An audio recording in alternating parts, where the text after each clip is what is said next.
fosfatidilcerina se expresa en la monocapa externa. Entonces hay muchas maneras para que usted tenga en un cultivo de célula, hay muchas maneras para saber en un cultivo celular al que usted le añade una droga, por ejemplo, si usted está induciendo o no apoptosis. Porque hay moléculas que se unen a la fosfatidilcerina y que te permiten saber qué células están en apoptosis, por ejemplo.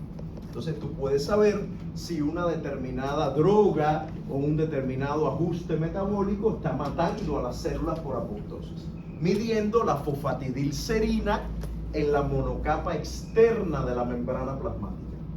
Correcto, en el exterior de la membrana plasmática. De hecho, eso es lo que muestro acá. La fosfatidilcerina, casi el 100% está en la monocapa interna.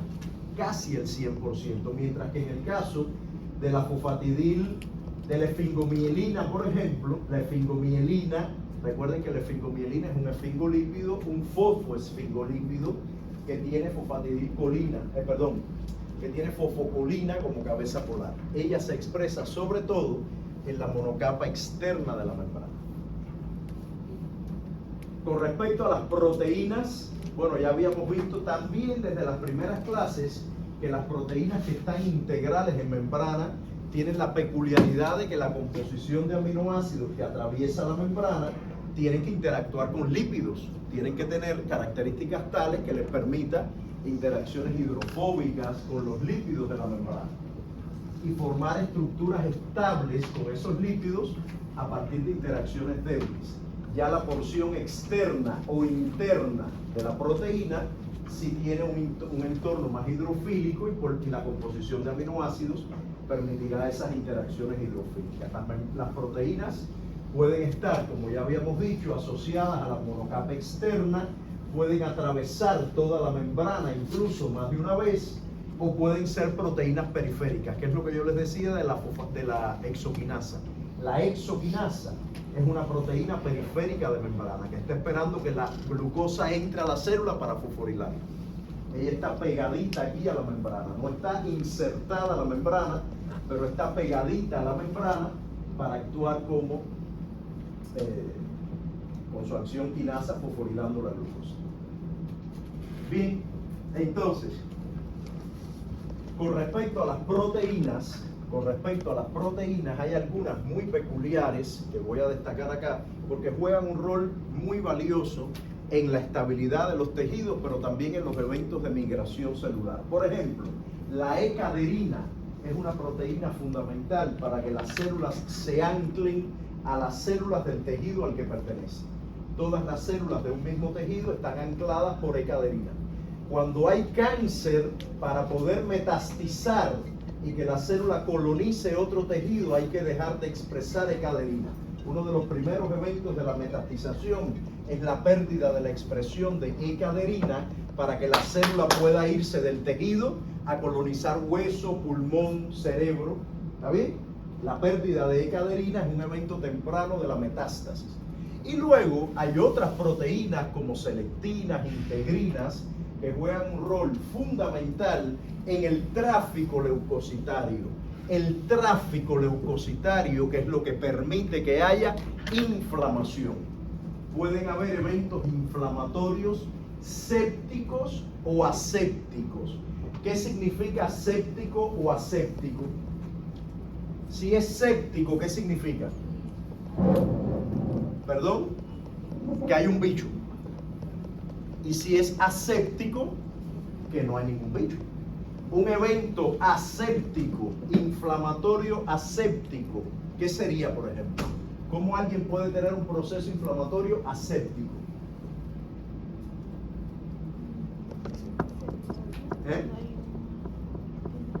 ¿Un golpe? Si yo me caigo aquí ahora y me doy un golpe en la pierna, yo no tengo ningún bicho y habrá una inflamación aséptica.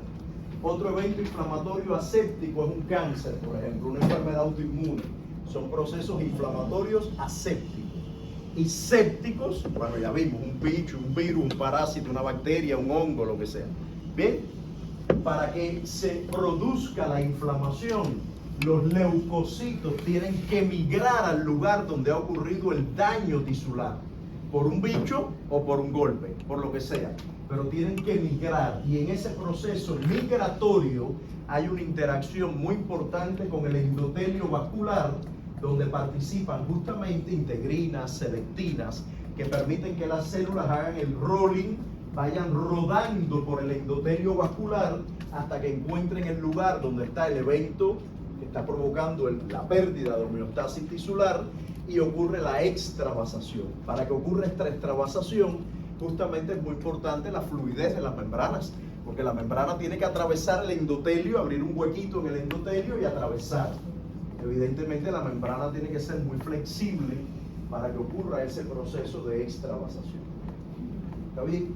Esto es súper importante, y cuando estudien inmuno, pues van a estudiar mucho esto. Ojalá tengan un profesor de inmuno como yo. No tienen idea de lo que sería yo dictando inmunología. Es otra cosa. Entonces, este es el proceso inflamatorio. Con respecto a la fluidez de las membranas, ya saben que la temperatura es sumamente importante. Por supuesto, una membrana más fluida estará más rica en ácidos grasos saturados o insaturados. ¿Qué creen? ¿Saturados o insaturados? Más fluida, ¿serán ácidos grasos saturados o insaturados? Insaturados. Insaturados, por supuesto. Insaturados, que tienen una temperatura de fusión muy baja y que están así, suavecitos. ¿Ya? Muy bien. Por supuesto, cuando la temperatura aumenta, cuando hay fiebre, la fluidez de la membrana aumenta. Eso permite que hayan estos eventos, que haya extravasación. La fiebre es muy importante en los procesos inflamatorios, sumamente importante. Es un evento fisiológico, siempre que sea, al igual que la inflamación, un proceso autocontrolado. La inflamación aguda, que dura unos días, lo que no puede ser es crónica. Ahí sí tienes un problema. Como la fiebre, tampoco puedes dejar que llegue a 40 grados una semana. Eso te va a matar. Pero una fiebre de 37.2, una fiebre de 37.2, si hay un matrimonio con fiebre de 37.2, el hombre está tirado en la cama con una colcha arriba, viendo su vida pasar. Se me va la vida, los quise mucho, despídete de mis hijos. Y la mujer está barriendo la casa con 37.2. Déjame ponerme a hacer algo para que la fiebre no me tumbe. Pero es así, la naturaleza humana es así. El hombre, yo por ejemplo, me tiro, ay, me muero, no puedo, ¿qué es esto? Y mi esposa cocinando con la misma gripe, cocinando, ¿y qué me tienes para hoy? Espérate, que estoy terminando una sopita, y ella sudando la fiebre. Así es, las mujeres son especiales, no cabe duda, Dios las hizo mejores. Entonces, bueno, esto es lo que decía de la temperatura, que obviamente la temperatura ayuda a la fluidez de las membranas, y es muy importante en el tráfico leucocitario, la inflamación, la actividad del sistema inmune. Y en este sentido, ya vamos a coger un pequeño receso, en este sentido, bueno, los lípidos de membrana, cuando se habla de fluidez, los lípidos de membrana hay que tener en cuenta que se pueden mover en la monocapa, pueden dar vueltecitas o incluso pueden hacer flip-flop. Flip-flop es que van de una monocapa a otra, como yo les dije de la fosfatidilcerina en la apoptosis.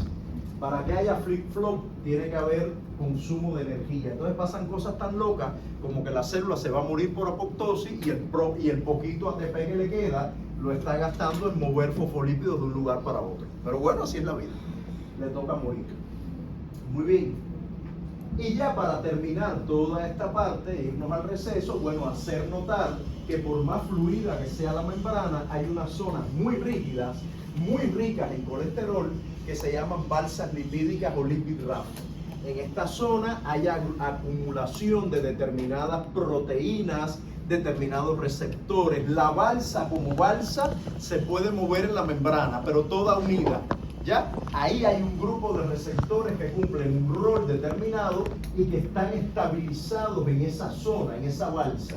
Y el colesterol ayuda mucho. Hay mucho colesterol para que esté muy rígida la región de la balsa.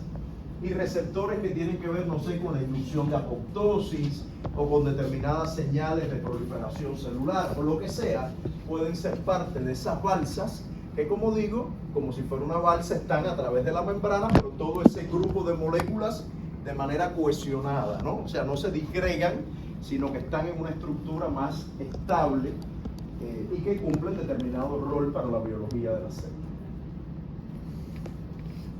Bueno, vamos a dejarlo aquí para luego comentarles algo más sobre el tema de fagocitosis, endocitosis, que tiene que ver también un poco con el sistema inmune, y de ahí vemos el tema de transportes y ya terminamos.